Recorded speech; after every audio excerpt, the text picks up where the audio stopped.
Okay. Hi, everybody. Welcome to Real Stories of Hurting Moms. My name's Cathy Taylor, and as always, I'm so happy to be here with you tonight. I look forward to this time every week, and I am so excited about my guest tonight, and I'm going to introduce him in just a minute. But first, a couple things. I'd like to, if this is the first time that you have been able to tune in to our live broadcast that we do every Thursday, let me know that. Would you put in the comments um, just say first time, and also let me know where you're watching from. I get so excited when I see people tuning in from all over the U.S. and Canada and even Ireland. We have Ireland and South Africa and Australia. And so let us know that you're there because, yeah, I just like to see that. It's so great to be here. And I'm going to tell you about, for just a minute about my guest. I see some of you are on here now, and I'm waiting for some comments. Let me know. Let me know that you're there. My guest tonight is Colin. He and I work together. I've known him. I was trying to figure it out today. And I think I've known him since he was probably like 13. 1998 is when I first started coming to church. I know his family. They go to our church. And now today he and I work together. And he's a pastor on staff here at the church. And recently we became part of a team together. We're the adult ministries team. And so I'm going to bring him on here. Now, this is my new trick that I have where I don't have to have him on at the beginning. So here, he should pop up here. Oh, he's getting a little count out. There he is. Hi, Colin. Hey. So this guy, I'm going to have him just talk about. I just got to tell you how much I've come to just love him and appreciate him. He's a deep thinker. He's smart. I always tell him he's one of the smartest people I know. And he won't tell you some of this stuff, but I'll tell you about it. He got his master's degree. He's been ordained as a pastor, and he's starting on his PhD in September. So, I mean, that is a smart person right there. Right? So, Colin, I know that you were raised in the church, and you went through some years where you kind of walked away before you came back. Would you just share your story with us? Tell us something about that. Yeah, well, first of all, hello, and thank you for having me on here with you guys. So I guess to start off, I grew up in a Christian home. My parents are both fantastic people. My mom was a saint.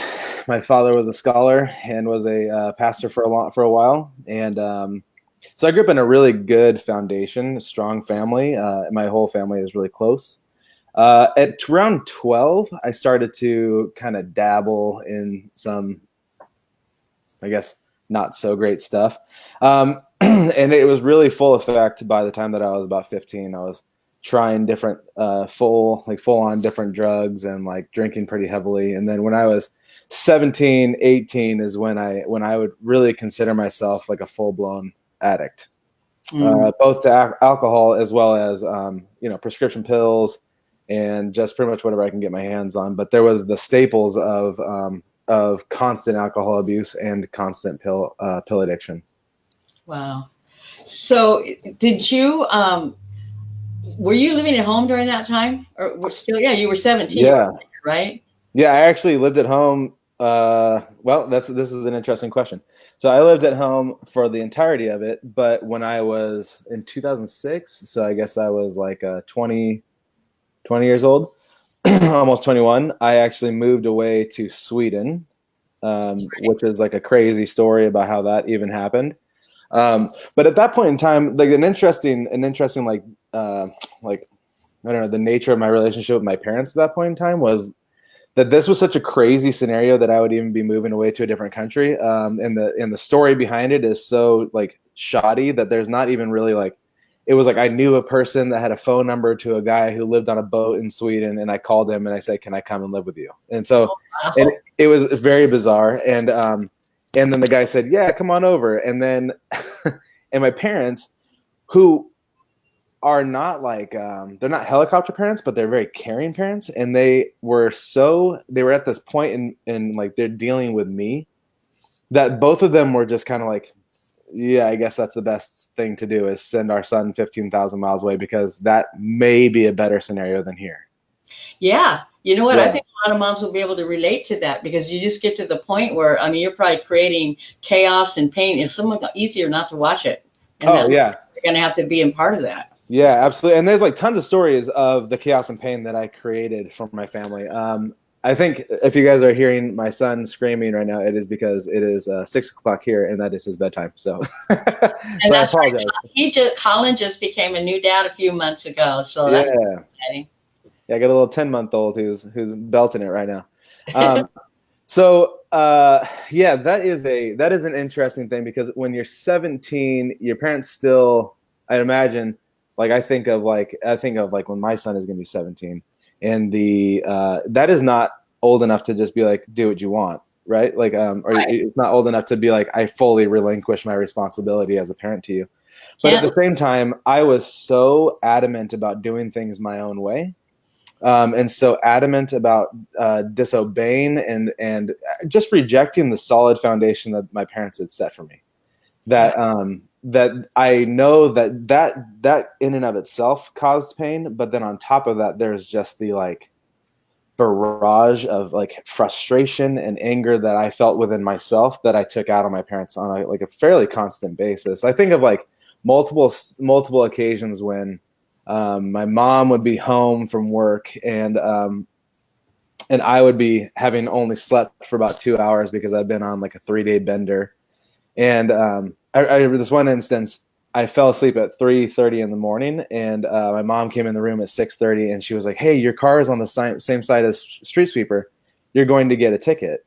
And I just lost my mind, and I was like chasing her out of my room, and I was screaming at her, and I was cussing her out, and to the point where like she was so afraid of me that she got behind in her room and locked her.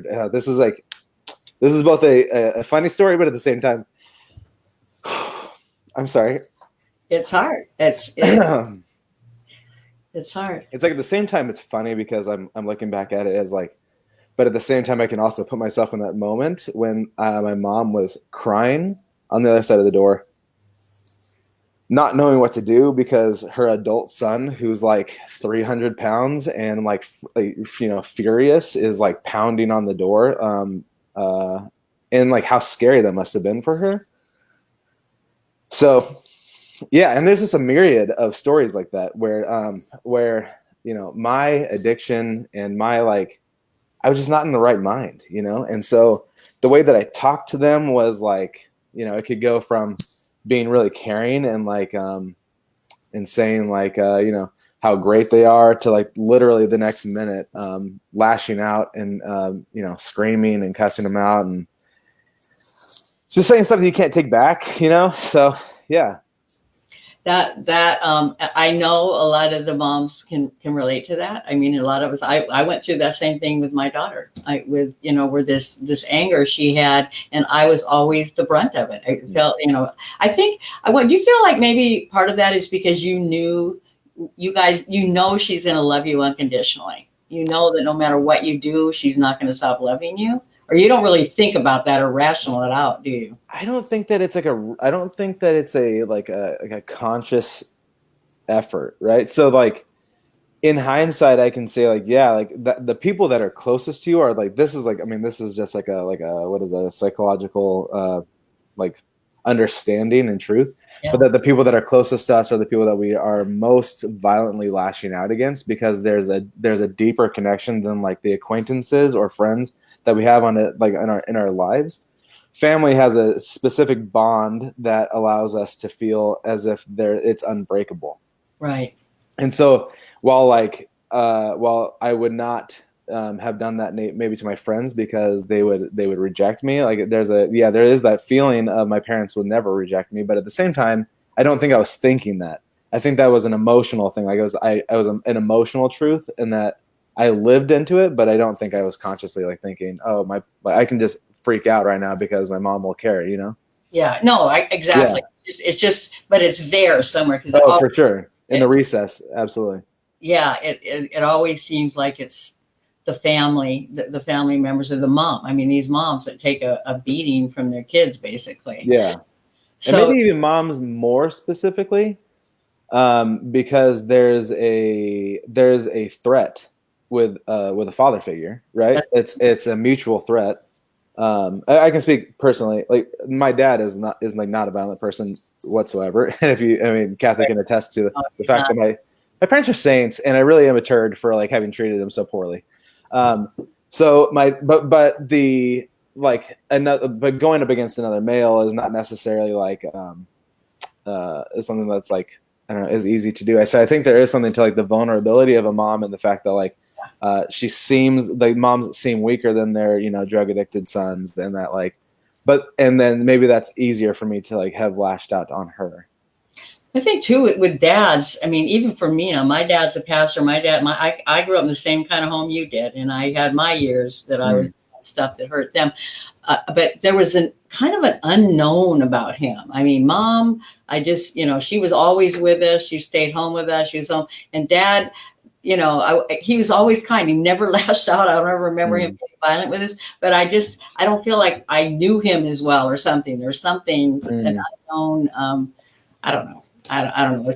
Was there any, during those years when you were using drugs and doing what you were doing, was there anything your parents could have done to fix you? Was there anything that they could have done to make you stop? No, I don't think so. And I don't even say I don't think so. I know no. My parents made a lot of efforts. They're both really inclusive with me. They kept me involved in things. They encouraged me by taking me to church. They spent time with me. My family has a tradition of family dinners on Sunday nights with like my extended family, and so every Sunday for my entire life we went to my grandma's house, and so there was no shortage of like feeling close to my family. There was no shortage of efforts to draw me in. It wasn't like it wasn't like that. It was 100% my own decision that I was just making. I think at a certain point I had gotten so uncomfortable with like people caring for me because I didn't care about myself that it was really difficult to accept that inclusive nature of my family. And because of that, then I kept distancing myself. So it was just like a constant distancing myself from family, to the point where it was like more uncomfortable for me to be around my family than it was for me to just be sitting in my car smoking cigarettes and doing drugs. And so that's what I did. Well, I think there's, especially when you come from a family like yours or like mine, there's shame involved too. I mean, even though you're kind of out of it with the drugs, you still know better. This isn't the way, this isn't what you grew up in. And so, and you love your family, but sometimes you just go through this. You just can't stop. You're just not ready. You have to be ready. You have to be ready yourself. So that brings me to something else. What made the change? When was there a defining moment, a moment of clarity for you, or was it gradual, or what happened to turn you around? Overdoses. So in a very short span of time, I overdosed twice. The first time I was by myself in my car, and I overdosed in a parking lot. And then when I realized what was happening, I had driven myself to a friend's house and like drove up on his grass, and then the second time, which was actually worse, my sister found me, and at that point I was like not breathing very much in my back room, and like really shallow breaths and kind of like hard to come to, and my sister was like trying to bring me to, and that was when my parents were actually out of town, and I had a conversation. My sister had told, well, I don't really know how this all went, how this part went down, but somehow my oldest sister found out. And my parents were out of town in like Canada on vacation. And in the time that they were gone, my sister had called me to her house, and they had an intervention with my siblings. And that was the turning point, because it was like my sister had said to me, either you get sober or you are you're no longer a part of this family. And I think that affected me because, I come from like a really close-knit family, into like the threat of that was kind of a turning point for me. But also at the same time, I would say that it's part of that, and partly I was really tired of being a piece of crap. I was exhausted. I mean, I was like physically tired, I was emotionally tired, and so I just felt like I think that was like I was at this point where I was so exhausted that that the opportunity to be forced into rest was like, that's when I took it. Okay. Yeah. And then my parents came home like 7 days later. So I was the first week of my sobriety, my parents were actually gone. And then I remember thinking like I had to go through another time of coming clean to my parents, which like was only a really partially coming clean, because I think that there's no way that they didn't know that there was something going on. Yeah. But then I had to full on like tell them everything, you know. And here's what's really interesting about this is a good one too. This is what's really interesting about my mom. So my dad responded to that. He was hurt. Obviously, he was sad for me, right? He felt badly for me. Sure. My mom, what was really interesting is that she immediately went into like, okay, where do we go from here? And it was like, sorry, I swear I don't plan on being this like. Well, you know what? This is emotional. When we're talking about our families, I mean, it doesn't matter. It's an emotional thing, and I think it's good for these moms to see you feeling emotional about your parents, because they wonder what they're. I'm going to tell you some of the questions they're at. Can you see the comments? I can see them, but I'm not reading them because I know you're talking. I'm going to share a couple of them with you when you get done. But finish the story. So it just my mom went into like this immediate like how do we fight this? Like, what do you need from us? You hear this? This is my son losing it. But how do we fight this? Where do we go from here? What do you need from us? And then like my parents committed to like me going back to their house and being sober and getting me to meetings and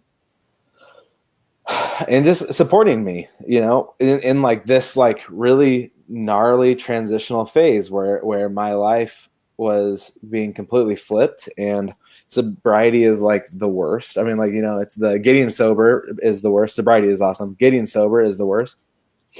There's all the physical pain and like the emotional stress, and just not. And again, like my parents just were so. They just touched base with me, and like there's like my mom never smoked, has never drank, has never done drugs. Like she has done nothing in her life like that. And so it was like one of the most interesting moments. One of the things that my therapist has said is like when Colin goes outside for a smoke to like relieve stress, in order to transition me smoking and doing these things from being like on my own. And like this is like a time when I move away from the family, that my family is supposed to move closer to me during that time. And so like one of the most like bizarre moments of my life was going outside and having having a cigarette, and my mom sitting with me throughout the entire thing. And you can tell she was just like incredibly uncomfortable. Hearing is that I mean, she was like supporting you in the trenches. I mean, she 100%, like, yeah, and right like there with you. Yeah, and it just was, you know, I can't even imagine how uncomfortable that scenario was for her to be sitting there with me blowing smoke around her, and she's never been around that in her life, and then and just being, and like, you know, not even focusing on that, but focusing on like, okay, what conversation am I having with you right now, so that you recognize that you're not in this alone. Yeah. And so like, stuff like that, like they're like really small moments, but they mean like such an incredible amount to me, because it's like you. Well, if I look at it I'm a pastor, so I'm going to do this. But you think of like, that's this moment of recognizing that's a different type of sacrifice to lower oneself to a place where like, there's no reason for me to be here. I don't deserve to be in this place. I don't deserve to have a son who like needs this from me. But at the same time, like I care, and so I'm going to be there. Yeah. And like that's like. that's like the direct picture of Christ. Of Christ. She modeled the love of Christ to you. I Yeah. did the same thing about my parents, modeling the love of Christ to me, always being there, like waiting patiently, for me. Your parent, I might say, I don't know if we told them this, that you're one of 5 kids, Mm-hmm. right? Mm-hmm. Are you second youngest? I'm the youngest. You're you're the babe. I'm the baby. And your mom was a nurse too. Yeah. Right? She's a nurse, so she loves people and loves. What an amazing thing! Somebody's asking here. Sandra said, "What was your emotional state during the quiet moments trying to sleep? Did you miss your relationship with your mom?" So she's talking about when you were in the depths of your addiction in a way. And I think you kind of answered that earlier about how, as an addict, you're just not really thinking about that stuff. Yeah, that's what I was going to say is like, I don't think that I was cognitive of that. Like, you don't really realize what you're losing. I'll speak for myself. I don't know, because I understand that you guys, a lot of you have children who are going through this or have gone through this, and so I don't want to speak for them. So I speak for myself. I wasn't thinking about it. It's such addiction is such a selfish thing. Yep. That would be to presume that I was thinking about anybody else aside from myself. So like in those moments, in the quiet moments, I think that maybe the most that I had really thought about was like, I don't like myself. Yeah. I don't like who I am. And not even necessarily like, how am I hurting the people around me? That's the farthest thing from my mind at that point. It's just, how do I get out of this moment of not feeling bad? Yeah. No, I mean, I've seen that in addicts that I've worked with, and I was even like that during my years as an alcoholic, where, my kids, I neglected my kids. It was all about me and what I wanted to do. And, you just kind of block off any of that kind of stuff. So somebody asked Deborah, says, why do people do that to themselves? She said, I'm not judging, I'm just asking. But yeah, I don't think there's a good answer for that one either. No, you just kind of fall into it, and one thing leads to another always. I mean, I want. Yeah. To that point, I mean, I don't think that anybody is like, oh, the highest hope I have for myself is like to be the person that overdoses in the back room of their house by themselves. Like that's not like an aspiration that I think that anybody seeks out. But at the same time, it's like you progressively become desensitized to so many things where like when that does happen to you, it's like, well, of course that happened to me, like, and that's okay because I don't care anymore, So. And again, everything revolves around you. I mean, when you're in that, everything revolves around you. And I think one thing that you said earlier about when you're getting sober, in the process of getting sober, how difficult that is. And it is. I remember my husband and I, when we got sober, it's like, first thing was, we were wondering, are we ever going to have fun again? I mean, what a stupid thing, because we didn't even know what to do, how to act. Right. Yeah. Drinking. And then, but then everything feels different. I mean, I don't know if you were like this, but I remember just being aware all the time. Hey, I'm sober. Hey, I'm not, it is in the forefront of your mind. You're constantly fighting, it's a fight. And then you get past it. And now here you are, a dad with all this education and, going on for more education. Yeah. And I mean, you just, and like you said, and this, I tell these moms, and part of the Hurting Moms groups, I hear you, babe. Yeah. Part of what we talk about, all the time is, first of all, we as Hurting Moms need each other. We need community, because there's so much shame and guilt. We feel guilty, like it's our fault. I mean, I'm sure you've expressed here, never in a million years would you blame your addiction or that path that you went on your parents. I mean, quite the contrary. And I don't know if you were like me, because I grew up in a home like you did. I had so much guilt, because I was like, why did I do that? What was wrong with me that I didn't get on board with the rest of my family, that I took so long to understand? But I think the good news is that today, you and me, we get to use that part of our life to help give hope to other people, because we can say, this is what Jesus has done in my life. This is how he has helped me, and now he's using my story to give somebody else hope. And that's what it's about. And you're giving hope. I'm seeing that in the comments. So many of them are thanking you. And somebody was talking about here, I'm scrolling down, but there's a whole bunch of comments and I haven't got to read them all. But somebody was talking about your emotions, like, let those emotions go. It's okay to be emotional, because that's touching too. I mean, seriously, that just shows, how much you care, and the depth of love and respect and caring that you have for your family.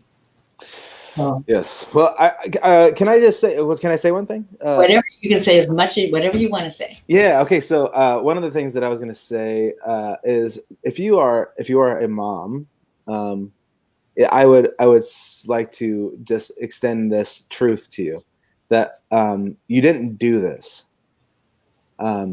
I think that was something that my mom didn't necessarily. I don't know if she ever questioned it. I wouldn't know. She never let on that was something that she questioned for herself. But I think that maybe I made her feel like that sometimes. I pushed blame onto her for where I was and who I was, and that was an absolute lie. So if you are in that space, I just, like, they're lying. That's not you. And that, like, and that, in hindsight, when all of this is done, right? When it's all said and done, the moments of you fighting, they're not worth nothing. They are remembered, and they will come back up, and it will be a map back to how you have cared for your children the entire time. And that's something that I carry myself, is that I see this roadmap of moments with my mom fighting with me and for me and against me at times. But all of those things are those are significant moments, and that they suck, and I'm sorry, and but they're significant. Well, don't you think too, now that you're a dad, that gives you a whole, even another perspective, a deeper perspective? Oh, yeah. And that's like something that I worry about, right? Like, how much of, is this hereditary, is my biggest question. Well, you're one of 5 kids. Yeah. And, I was going to say that about your mom, if she was blaming herself, she could, because I do that. So I'll look at my other kids and go, well, at least I have these good ones. Yeah. It's like 4 out of 5 turned out really well and never had to go through this. So, and 5 of 5 are turning out okay. So You're amazing. And again, I thank God. I don't think he causes this stuff. I don't think he causes to make these choices, but I think that he can create good out of it if you're open to that. And that's what he's doing right now with you, by your getting on here and sharing, and whenever you share your story. And I think I want to say Colin is he works with our young adults here at the church, and he, what a wonderful place for you to be, even with all this stuff going on, that you can be working with these young adults, young people. They can see your example and know, what Jesus, and that's the thing about it, man. It's all about him, right? It's all about Jesus. I mean, how do people do this without? And moms, I know my mom held on to Jesus. I'll bet your mom held on to Jesus during that time with you too, praying and opening up to him and allowing him to give us peace. And that's what we can do. I would pray for 2 things: peace for myself and safety for my child. Those are the 2 things. Just let me sleep, give me peace, take this anxiety away, and keep her safe. And he's been faithful in that. He has been. And the other side is too, some people don't make it. Some overdose and don't make it. And I've seen a couple moms in here that I know that they've lost kids in recent past to overdoses. And but they're allowing God to use them by ministering to other moms and giving them hope. Because when you got that faith, you can make it through anything, even the worst thing that any mom could ever imagine. So isn't this fun? Yes, this has been really fun. Thank you for having me.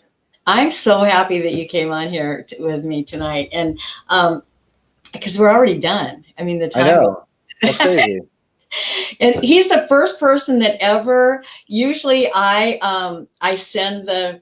When we're on here talking for a few minutes before we go live, I'm always watching the clock, and I'm always like, okay, at 6 o'clock, I'm going to go live now. And he told me at 6 o'clock,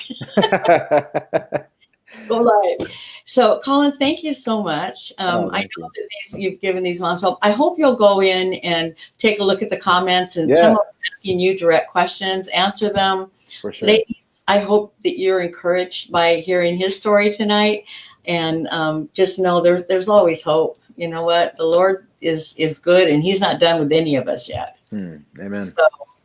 So, anyway, so I'll see you Sunday. I'll see you on Sunday.